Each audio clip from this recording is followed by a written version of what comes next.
Gute Fahrt. Start einer stressigen Fahrt. Und diesen Stress beim Radfahren will das Forscherteam messen. Der Testradler ist dazu mit Sensoren und Kameras ausgerüstet. Die Forscher wollen Antworten auf die Frage, wodurch wird Radfahren so schön, dass immer mehr Autofahrer aufs Rad umsteigen. Wir wollen ein kontinuierliches, möglichst stressarmes, objektiv und subjektiv sicheres und angenehm befahrbares Netz haben.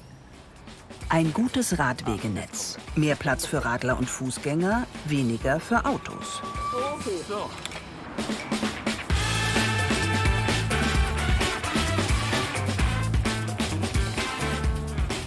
Die Hochschule Karlsruhe. Ein Versuchsradler wird vom Team um die Verkehrsforscher Jochen Eckert und Peter Zeile verkabelt.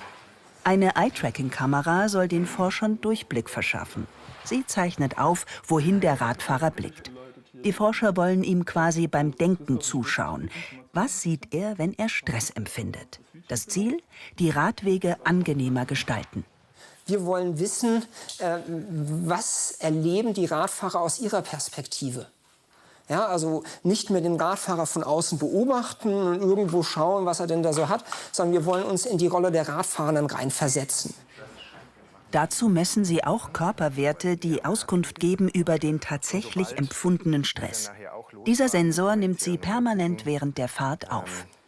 Auch schon mal, ob hier was gemessen wird. Genau, da fängt es schon mal an. Sobald du losfährst, können wir das Ding einfach starten. Und dann sehen wir dann später unterwegs, wo du Stress hattest. Es misst die Hautleitfähigkeit und die Hauttemperatur.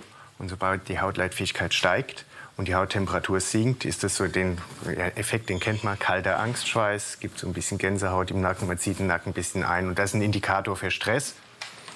Wie gut Autofahrer Abstand halten, zeichnet ein Abstandsmesser auf. Bislang wurde dem Auto in der Stadt der meiste Platz eingeräumt. Künftig, so das Forscherteam, sollen andere bevorzugt werden. Das sind Fußgänger und Radfahrer. Das sind die, die dafür sorgen, dass eine Stadt, wenn wir uns dort bewegen, ein Verkehrsraum, der viele Radfahrer und Fußgänger hat, den empfinden wir als lebendig, lebenswert, urban. Und das machen nicht die Autos aus, die einen Lebensraum urban machen. Das sind die Fußgänger und Radfahrer. Gute Fahrt. Der Platz für Radler ist oft knapp. Diese Enge macht Stress und Angst. Wie sehr, sollen die Messungen zeigen und so helfen, Verkehrswege anders zu bauen. Der Versuchsfahrer scheint gestresst. Der rote Kreis zeigt, wohin er schaut. Permanent visiert er die Autotüren an, wohl aus Angst, Opfer von sogenanntem Dooring zu werden. Es gibt ja auch dieses Dooring-Phänomen, dass man zu nah an den parkenden Autos vorbeifährt und Angst haben könnte, dass die Tür auf einmal aufgeht. Wobei wir bei einer Messung mal herausgefunden haben, dass es gar nicht so oft vorkommt, zum Glück. Dennoch sehen die Forscher, dass ein geringer Abstand zu Autos als stressig empfunden wird. Stopp. Wunderbar, Aufzeichnung stoppen. Perfekt, super. Die Messungen werden sofort ausgewertet. Sie zeigen deutliche Reaktionen des Radfahrers. Etwa, wenn er zu wenig Platz hat, zum Beispiel zu Autotüren, oder wenn Autos an einer roten Ampel zu dicht auffahren. Das ist genau eben da, wo wir jetzt hier in der Hochschule sind. Dann mit diesem Weg suchen ging die Fahrt. Da war das so eine typische Situation, Ampelsituation. 51 Stressmomente hat der gute Mann gehabt unterwegs. Jetzt schauen wir mal, wo die waren. Das ist natürlich jetzt sehr, sehr interessant. Die Stresspunkte schauen sich die Forscher auch vor Ort an. Dort, wo der Fahrer Angst vor Autotüren hatte, hat die Stadt aber die Straße gut gebaut. Auch wenn der Fahrer die Sicherheitsvorkehrungen so nicht wahrgenommen hat. Die breite Rinne sorgt dafür, dass die Radfahrer ein bisschen mehr in die Mitte gerückt werden, nicht zu nah an den Autos entlangfahren. Und man dadurch diesen Sicherheitsabstand zwischen dem parkenden Auto und dem Radfahrer hält. Genau. Das ist eigentlich, finde ich, ein ganz schöner Trick. Ja. Radfahrer brauchen also genug Raum. Die Radwege in Karlsruhe bieten den auch oft. Aber dieser hier wird plötzlich auf einen Gehweg geleitet. Jetzt sieht man auch wieder, wenn da jetzt Fahrradfahrer und Fußgänger zusammenkommen, dann wird es schon schmal. Und jetzt hier, ne? Das ist wunderbar. Mit dem Lastenrad, da geht es gerade noch so, aber es ist halt nicht unbedingt entspannt. Parkende Autos ragen in den viel zu engen Radfußweg. Ein häufiges Problem. Ohnehin belegt ein Auto mindestens 6-mal mehr Stellfläche als ein Fahrrad. Mit Rangierfläche sogar 10-mal mehr. Viel toter Raum, der Radfahrenden und Passanten fehlt. Die zwingt man, sich um den knappen Rest zu streiten. Es wäre natürlich schön, wenn man da hier was anbieten könnte, dass man mehr Platz kriegt, einfach in der Breite, um die Parkstände wegzulassen. Aber man sieht es ja, es ist starker Wohnungsdruck. Ich weiß nicht, wie es mit dem privaten Parken hier ist. Da wird es schwierig, da wirklich eine gescheite Lösung zu finden. München. Hier ist der Verkehr noch dichter. Radfahrer haben meist wenig Platz. Obwohl München vor Jahren schon angetreten ist, die Radl-Hauptstadt sein zu wollen, bleibt für Radler und Passanten oft nur, was der Autoverkehr übrig lässt. Verkehrsforscher Peter Zeile stattet sich selbst mit dem Messsensor für Stress aus und testet die Radwege im am dichtesten besiedelten Stadtteil Schwabing. Auch hier keine breiten Radwege auf der Straße, sondern schmale auf dem Gehweg.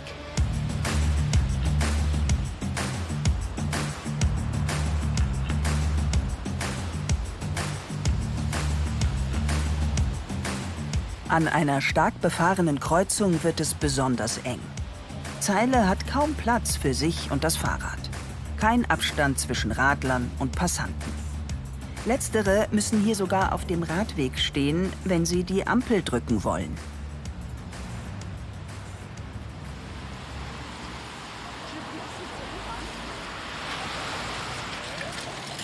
Weniger Autoverkehr wäre natürlich besser, so dass wir hier einfach einen größeren Querschnitt auf dem Bürgersteig haben, beziehungsweise einen gemischten Radfahrweg oder Fußweg zusammen haben.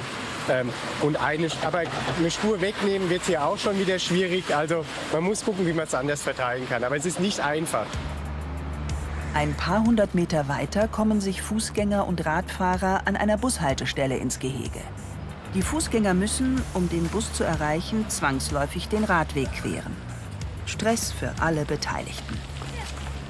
Sobald ein Bus oder eine Straßenbahn kommt und die Leute steigen aus, müssen schnell hin und her wechseln, gucken nicht auf den Radweg und dann stehst du auf einmal direkt vor der Menschenmasse und die Passagiere sind auch eher irritiert, dass da noch jemand kommt, weil sie ja eigentlich ganz sicher aussteigen wollen.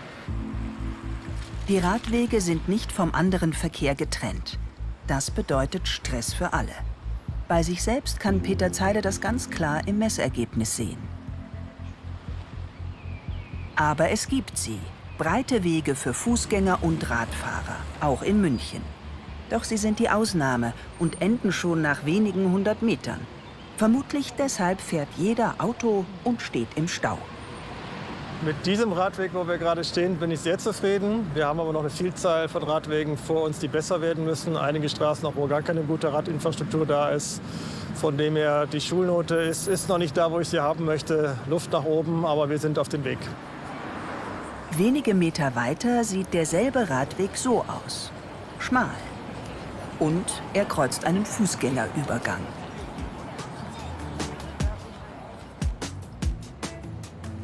In Chemnitz, einer Stadt mit viel Autoverkehr, wollten Forschende keine halben Sachen machen und haben eine ganze Verkehrsroute neu gestaltet. Mit vielen Maßnahmen, die den Rad- und Fußverkehr angenehmer machen sollen. Die Route kreuzt eine Ausfallstraße. Für Passanten und Radfahrer haben sie einen Übergang geschaffen. Ein Schild soll Autofahrer animieren, anzuhalten. Das tun viele aber nicht. Vielleicht auch, weil das Schild ziemlich weit am Wegesrand steht und nicht gut zu sehen ist. Doch eine bessere Platzierung war, ebenso wie ein Zebrastreifen, rechtlich nicht zugelassen. Ist es eigentlich immer eine Kompromisslösung, weil man kann diese Maßnahmen, zum Beispiel so ein Schild, nicht an einer beliebigen Stelle platzieren. Es sind immer sehr viele Abwägungen zu treffen. Da gehört beispielsweise der Untergrund dazu. Es müssen Sicherheitsabstände gewahrt werden. Und so war es eben nicht möglich, dass das Schild unmittelbar hier eben an der Seite entsteht. Etwas weiter haben sie den Bürgersteig verbreitert. Optisch wirkt die Fahrbahn verengt. Das soll den Übergang erleichtern.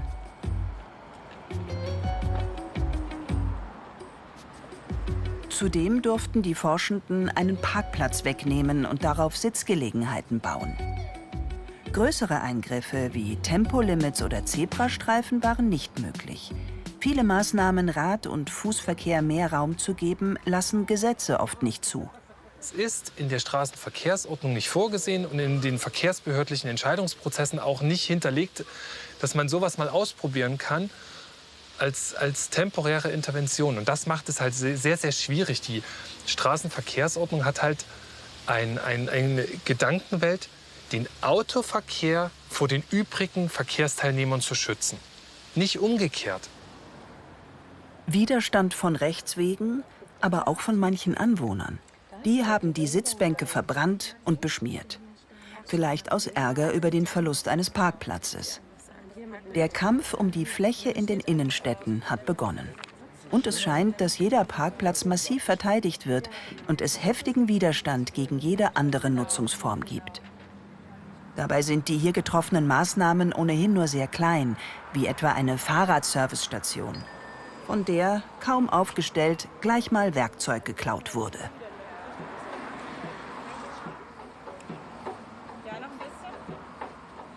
An den Ampeln haben die Wissenschaftlerinnen Griffe montiert, um das Warten bequemer zu machen. Das umzusetzen war nicht einfach.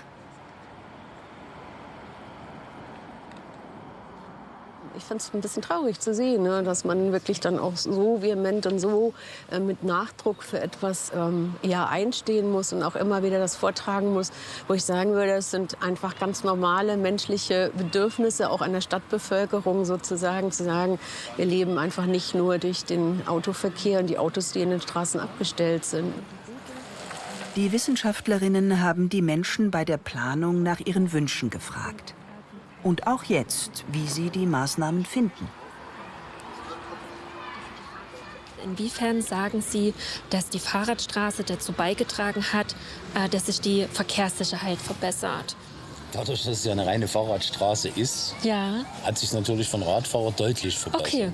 Aber alle Maßnahmen wirken recht kleinteilig. Und da gehen wir davon aus und konnten eben auch zeigen, dass wir anderen Kommunen und Städten eben Mut machen für solche kleinteiligen Maßnahmen. Grundstein erstmal zu legen, anzufangen und dann darauf aufzubauen und es weiter fortzuführen. Berlin. Pulsierende Metropole oder stressige Großstadt? Forschende wollen herausfinden, an welchen Stellen die Bewohner Stress empfinden und wo nicht. Dazu messen sie die Hirnströme. Genau, und wir messen jetzt noch aus. Geht das so? Ja. Okay. In der Stadt, im Alltag, kann damit die Hirnaktivität gemessen werden. Noch gibt es keine Ergebnisse, das Forscherteam fängt gerade erst an. Aber sie hoffen quasi, dem Gehirn zuschauen zu können, wann und wo genau es Stress empfindet. Und je mehr Stress, desto eher wird man krank. Zumindest leidet das Wohlbefinden. Das sehen wir wunderbar. Und dann würde ich jetzt noch mal gucken, wie es aussieht, wenn wir Muskelartefakte bekommen. Presst mal bitte die Kiefer zusammen.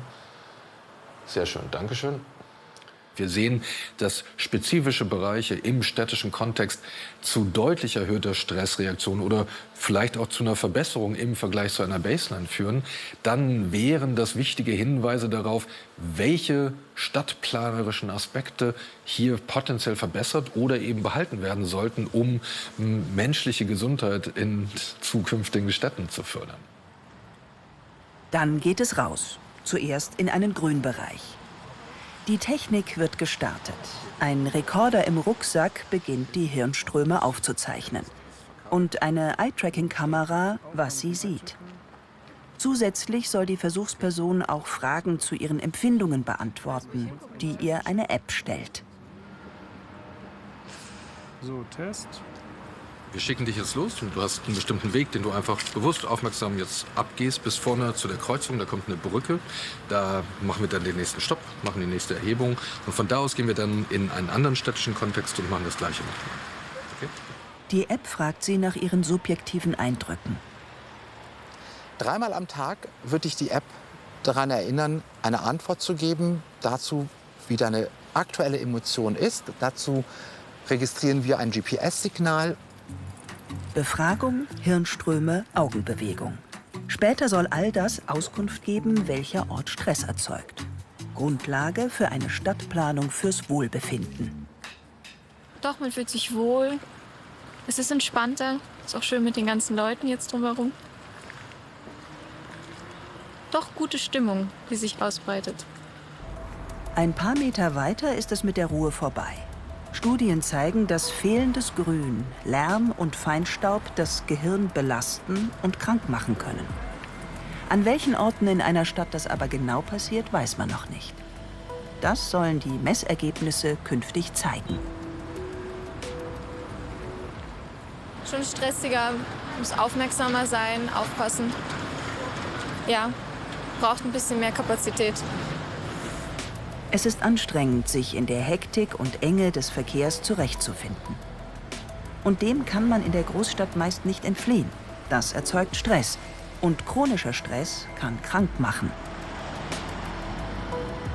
Es gibt zwei Formen von sozialem Stress, denen wir besonders auf der Spur sind in der Stadt. Das eine ist Dichtestress, wenn es zu eng wird, wenn wir nicht genug persönlichen Platz zur Verfügung haben, keinen Schutzraum haben. Und das andere ist Isolationsstress, Einsamkeit, wenn wir mit der Anonymität der Großstadt nicht umgehen können. Und wenn beide Stressformen, Dichtestress und Isolationsstress, zusammentreffen, dann wird die Mischung toxisch. Ein Ruheraum in der Stadt, ohne Enge. Zugleich eine Begegnungsstätte. Das kann auch ein Hinterhof leisten. Wie hier, mitten in München, wo Armin Kriele einen Garten angelegt hat, für sich und alle Nachbarn. Und den Cornelia Leupold von der Stadt München gefördert hat. Das ist das Garteln, also für mich. Da das Rumbuddeln, Rumpuzzeln, Rumschnippeln, dann züchte ich ja Tomaten und Kräuter und so. Dann zu sehen und sich zu freuen, wenn sie reif werden, ja, und dann den ersten Tomatensalat davon. Das ist Entspannung pur. Die Stadt München fördert die Begrünung von Hofgärten finanziell. Nicht nur wegen der Entspannung, sondern auch wegen des Klimaeffekts. Viele kleine Mosaike in der Stadt kühlen die Stadt auch. Ne? Es ist nicht zu unterschätzen. Und diese Kühlwirkung wird ja zunehmend immer wichtiger. Immer mehr interessieren sich für ihr Förderangebot. Aber Cornelia Leupold beklagt auch, dass vielen der Parkplatz im Hof wichtiger ist als wohltuendes Grün und fordert umzudenken. Weniger Stellplätze. Wir brauchen zum Einkaufen auf den Einkaufszentren Stellplätze. Wir brauchen die vor den Häusern. Wir brauchen die vor den Schulen.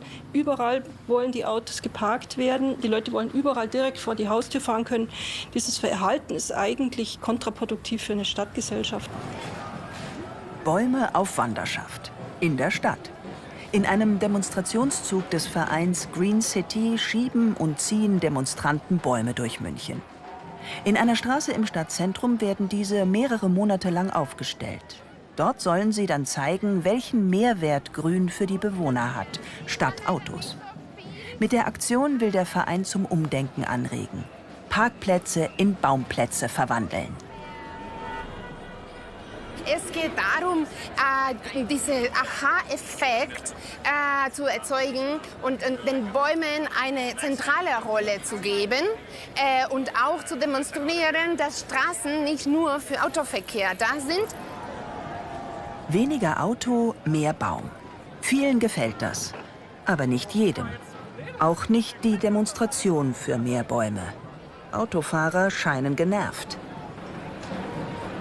Es gibt natürlich einige, die gestört werden, weil wir jetzt den Verkehr natürlich kurzzeitig verhindern und dann finden sie es ja nicht lustig.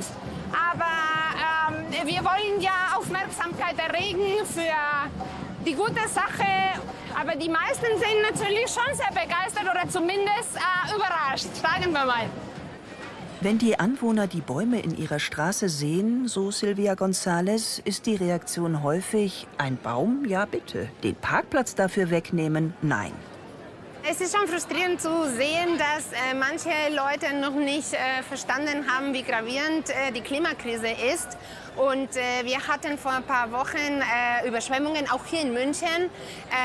Und ich habe gehofft, dass dadurch zumindest die Leute wacher werden. Viele setzen Scheuklappen auf und wollen nicht sehen. Das ist wirklich schade.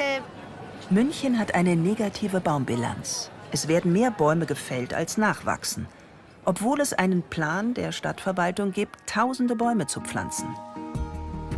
Schon lange ist bekannt, dass Bäume in der Stadt wichtige Funktionen erfüllen.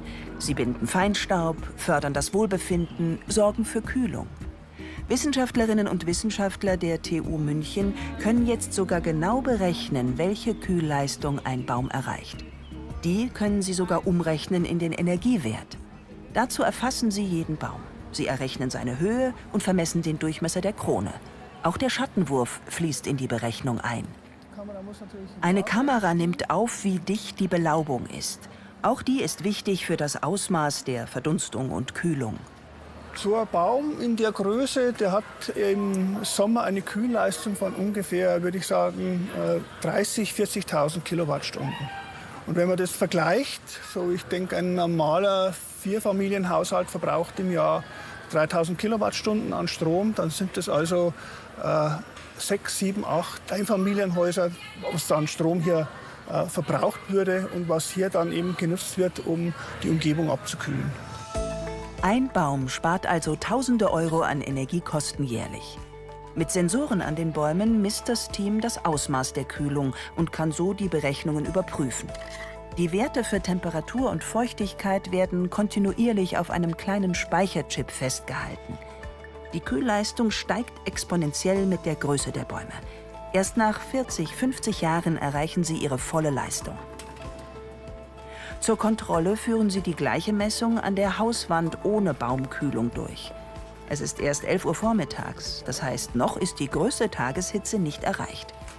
Jetzt werten sie beide Speicherchips aus und vergleichen die Daten. Also man sieht schon, es sind 2-3 Grad Unterschied zwischen der Kontrolle und dem Wert unter dem Baum. Also eine Kühlung von 3 Grad kann man sagen. Das klappt aber eben nur mit großen Bäumen. Jetzt gepflanzte werden ihre Wirkung erst in Jahrzehnten entfalten. Thomas Rötzer und sein Team haben im Internet einen Leitfaden erstellt, den sie der Direktorin der Schule demonstrieren. Damit kann jeder die Kühlwirkung eines Baumes je nach Art, Größe und Standort selbst ermitteln. Wie von denen hier im Schulhof. Doch die wird es bald nicht mehr geben. Ein neues Schulgebäude soll gebaut und, so die Direktorin, die Bäume sollen gefällt werden.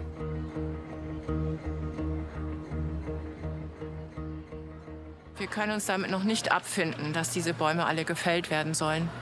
Und ich finde es auch eigentlich kontraproduktiv, jetzt, wo eigentlich alle verstanden haben, dass der Klimawandel die Bäume nötiger denn je macht, weil sie Grundwasser haben, weil sie kühlen, weil sie verdunsten, weil sie CO2 speichern, dass man die jetzt hier mitten in der Innenstadt abholzen will. An der Straße vor der Schule keine Bäume. Wie in vielen anderen Straßen Münchens. Kein kühlender, schattenspendender Baum.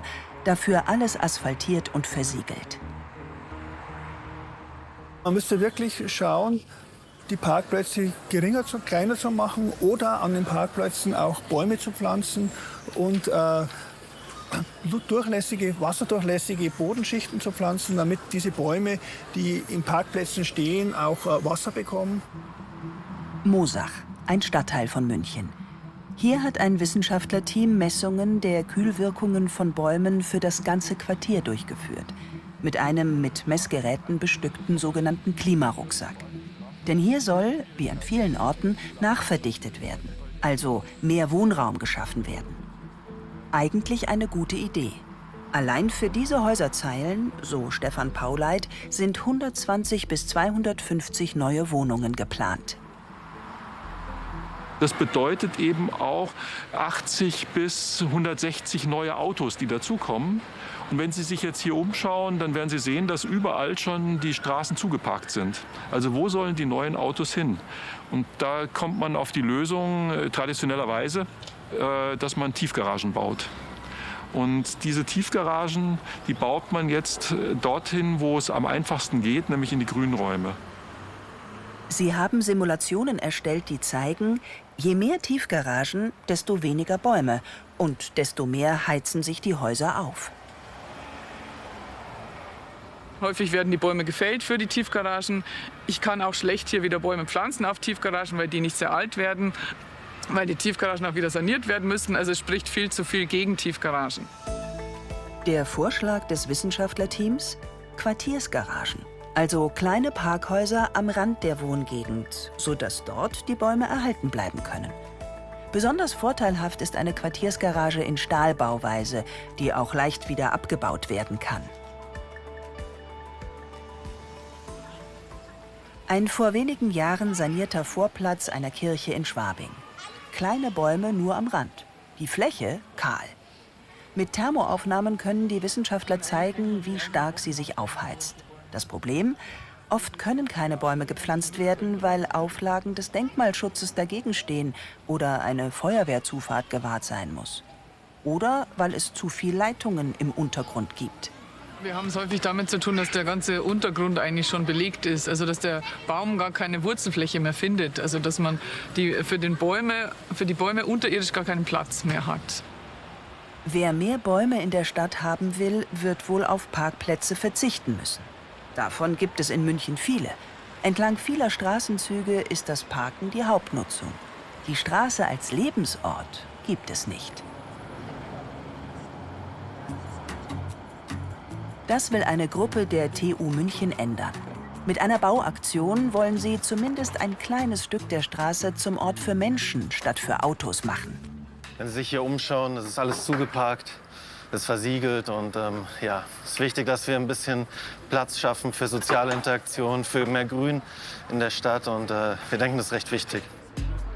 3 Parkplätze dürfen sie für ein paar Wochen besetzen und bauen darauf Sitzgelegenheiten mit etwas Grün und Blütenpflanzen. Ein Bücherregal kommt dazu, sowie eine Ladestation für Handys. So soll ein kleiner Ort entstehen, wo Menschen sich auf der Straße treffen, sich entspannen oder ein Buch lesen können. Leben auf der Straße. Um den Anwohnern zu zeigen, wir nehmen euch nicht nur die Parkplätze weg, sondern wir schaffen auch Alternativen. Hier könnt ihr innerhalb von 3 Monaten noch was austesten. Die Anwohner haben kostenlose Freiminuten bekommen, um eben Carsharing, Bikesharing, Cargo-Bikes zu nutzen, E-Scooter, um zu sehen, bin ich wirklich so autoabhängig oder kann ich auch auf mein eigenes Auto als Besitz verzichten. Schon letztes Jahr haben sie diese Aktion durchgeführt. Neben Zustimmung gab es auch Protest.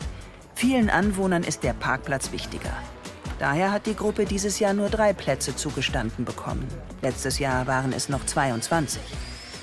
Die Flächen in der Stadt sind hart umkämpft. Der Raum wurde viel zu sehr genutzt für den Pkw-Verkehr und auch für den ruhenden Verkehr, also fürs Parken. Und jetzt müssen wir mehr und mehr schaffen, wieder Räume zurückzugewinnen, auch für die Menschen. Mehr Platz für Rad- und Fußwege würde auch die Straße entlasten. Das beweisen Städte, die das umsetzen. Es bedeutet auch weniger Enge, Lärm und Feinstaub, weniger Stress und damit mehr Lebensqualität. Wann sind wir bereit, mehr Grün in den Städten zuzulassen? Die lebenswerte Stadt von morgen muss jetzt gestaltet werden.